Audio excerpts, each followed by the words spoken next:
चलिए खबरों में बढ़ेंगे आगे। अगली खबर बोकारो से सामने आ रही है। बोकारो में भारत सरकार के राष्ट्रीय अनुसूचित जनजाति आयोग के सदस्य आशा लकड़ा पहुंची, जहां उनका भाजपा नेताओं ने पुष्पगुच्छ देकर स्वागत किया। उन्होंने मौके पर कहा कि सरकार आयोग बनाकर अनुसूचित जनजाति के कल्याण के लिए प्रतिबद्ध है। बोकारो में रिव्यू मीटिंग रखा गया है, जिसमें संचालित योजनाएं, आयोग से जुड़े मामलों पर चर्चा होगी। उन्होंने आगे कहा कि सेल से जुड़े SC/ST फेडरेशन, एम्प्लॉय एसोसिएशन से जुड़ी समस्याओं पर चर्चा होगी। उनके समस्याओं का आयोग निराकरण करेगी।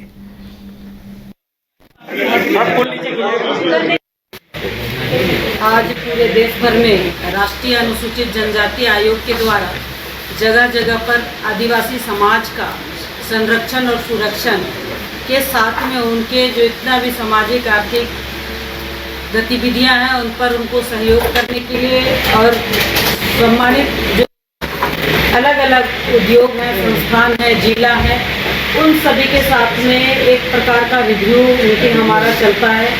आयोग के द्वारा 338 का गठन होता है और उसका भाग 5 है, उसके निमित्त ये बैठक का आयोजन होता है। मैं लगातार इस क्षेत्र में 2 दिन पहले आपने देखा होगा रांची में सेंट्रल यूनिवर्सिटी का भी रिव्यू हमने किया है। बोकारो आए हैं। कल जो सेल के ST/SC एम्प्लॉय एसोसिएशन है उनके द्वारा का जो भी ग्रीवांस होगा, सेल के अंतर्गत जितना भी एम्प्लॉय लोग हैं उनका किसी तरह का अगर ग्रीवांस होगा आयोग के सामने रखेंगे। आयोग उस विषय को उठाएंगे और उनका न्याय दिलाने का काम आयोग करेगी। इसी तरह से कल हम बोकारो से धनबाद चले जाएंगे और वहाँ धनबाद में BCCL का भी रिव्यू मीटिंग करेंगे और BCCL में जितने भी ST/SC के एम्प्लॉय एसोसिएशन है उनके साथ मिलेंगे। आदिवासी समाज का जो एम्प्लॉय है उनके साथ मिलेंगे। डिस्ट्रिक्ट में जो आदिवासी समाज के लोग हैं उनके साथ भी हम 15 तारीख को मिलेंगे। इसी निमित्त आज बोकारो आए हैं और कल हम धनबाद चले जाएंगे और परसों धनबाद का कार्यक्रम है और 14 अप्रैल को बाबा साहेब भीमराव अम्बेडकर की जयंती है, उसमें भी हम सेल के एम्प्लॉय हैं उनके साथ में।